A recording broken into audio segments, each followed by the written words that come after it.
ગૃહ રાજ્યમંત્રીએ શુભકામના આપી છે અને સાથે અપીલ પણ કરી છે કે યોગ્ય વ્યવસ્થા જળવાય તે રીતે ગરબા રમવા અને આસપાસ જે લોકો હોય છે તેમને તકલીફ ન પડે તે પ્રકારે ગરબા રમવા તેવી અપીલ ગૃહ રાજ્યમંત્રી દ્વારા કરવામાં આવી છે। આ તરફ દાદાનું બુલડોઝર ફરી એકવાર ફર્યું છે અને આ વખતે સોમનાથ ખાતે જે દબાણો હતા તે દબાણ પર આ બુલડોઝરને ફેરવવામાં આવ્યું છે।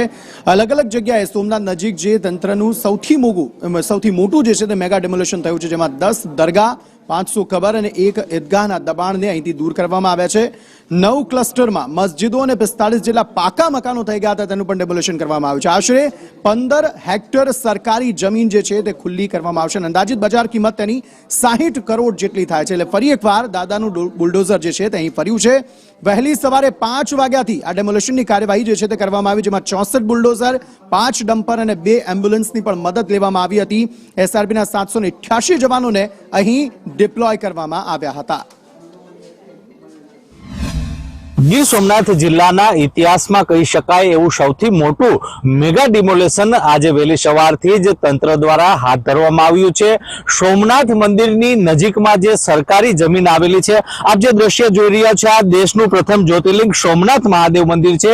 ના સોમનાથ મહાદેવ મંદિરની તદ્દન નજીક જે સોમનાથ મરીન પોલીસ સ્ટેશન આવેલું છે ને સોમનાથ મરીન પોલીસ સ્ટેશનની પાછળના ભાગે સરકારી જમીન આવેલી છે અને તેના ઉપર અસંખ્ય ધાર્મિક દબાણો આવેલા હતા અને આ ધાર્મિક દબાણોને દૂર કરવા માટે આજે વહેલી સવારથી જ તંત્ર દ્વારા મેગા ડિમોલેશન હાથ ધરવામાં આવ્યું છે।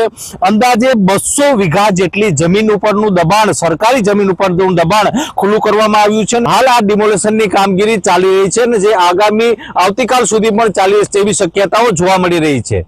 રાકેશ આહિર, સંદેશ ન્યૂઝ। શું કહેશો, જે મેગા ડિમોલેશન હાથ ધરવામાં આવ્યું છે, કેટલી સરકારી જમીન ઉપર દબાણ હતા, કેટલા દબાણો દૂર કરવામાં આવે છે, શું ચાકી સમગ્ર હકીકત?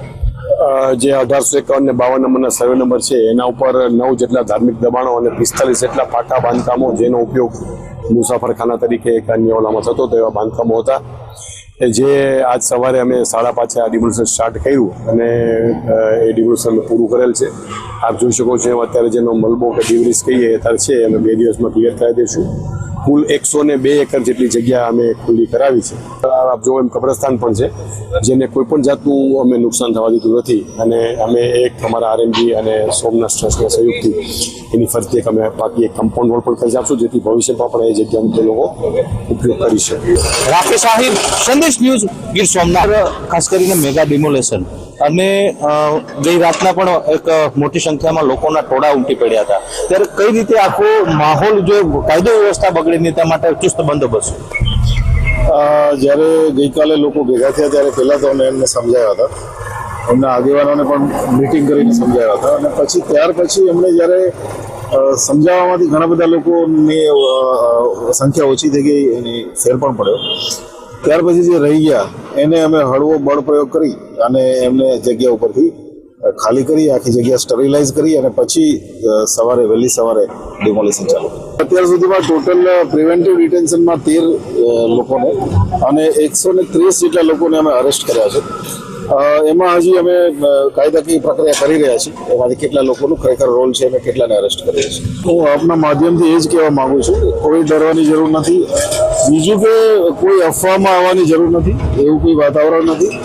મેજોરિટી લોકો જે છે એ એમાં તંત્રની સાથે છે। રાકેશ આહિર, સંદેશ ન્યૂઝ।